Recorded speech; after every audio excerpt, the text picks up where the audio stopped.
السلام عليكم ورحمة الله تعالى وبركاته. حياكم الله جميعا أينما كنتم مشاهدينا الكرام. في هذا الفيديو خارج عن المحتوى ديالنا، ولكن فقط غادي نحاول نعطيكم واحد المنتوج اللي هو زوين ويقدر اي واحد يقدر ياكلو او لو يبيع ويتاجر فيه، فهو فيه واحد الفوائد اللي زوينه للصحه ديال الانسان. هذا النبته اللي غنحاول نتكلم لكم عليه هي السكوم. هذا السكوم هذا كما غتلاحظوا هذا كنجمعوا مع هذا الشوك هذا، وكاين الناس اللي كيبغيو هذا السكوم هذا وكياخذوه بواحد الثمن ديال واحد 30 درهم 35 درهم، يعني الثمن ديالو كيوصل 50 درهم ملي كيكون قليل. ولكن هذا العام كما كتلاحظوا تشوفوا معايا يعني تبارك الله هذا السكوم هذا فيه واحد الفوائد اللي هي مزيانه. هاد الشجره كما كتشاهدوا واحد الشجره فيها السكومه هي يعني هاد السكوم هذا سبحان الله العظيم ربي عطانا هاد النبته هادي اللي زوينه بزاف. يعني هاد الشوك واخا الشوكه صعيبه في التحيات ديالها، ولكن الفوائد اللي كاينه فيه الله سبحانه وتعالى عطانا كل حاجه فيها الشوك اللي كتلقى فيها الشوك عرف راها صحه للانسان. هاد السكوم هذا كيف قلت لكم هانتوما هذا كياخذوه كيستعملوه مزيان للبرد، مزيان لصحه الانسان.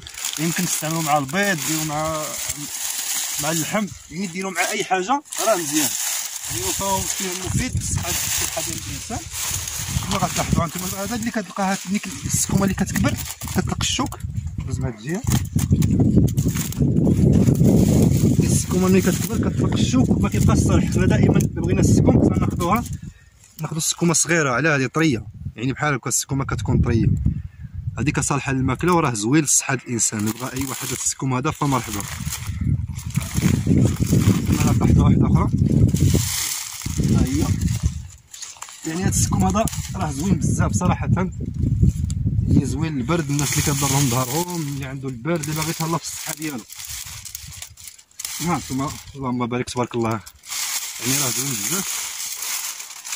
هذا كيتصدر لبرا، ولكن قليل الناس اللي ما عارفينوش بزاف، اللي ما عارفين حتى هذا السكوم هذا فين كيصلح، ولكن راه فعال وراه زوين بزاف للصحه ديال الانسان. كما غتلاحظوا هاد الشوكه تبارك الله هي فيها، يعني مع هذا الخير مع هذا الشريد هذا تبارك الله ها انتما، يعني مع هذا الخير مع هاد الشجره هادي كما انتما كتلاحظوا ها يعني راه تبارك الله واخا كاين راه مزيان.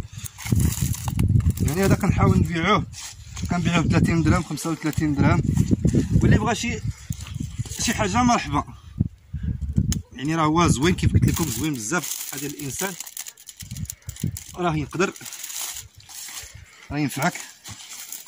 وفي واحد البنه زوينه بزاف دابا مع هذا الشا تبارك الله كله كيخرج مزيان، يعني كله كيطلق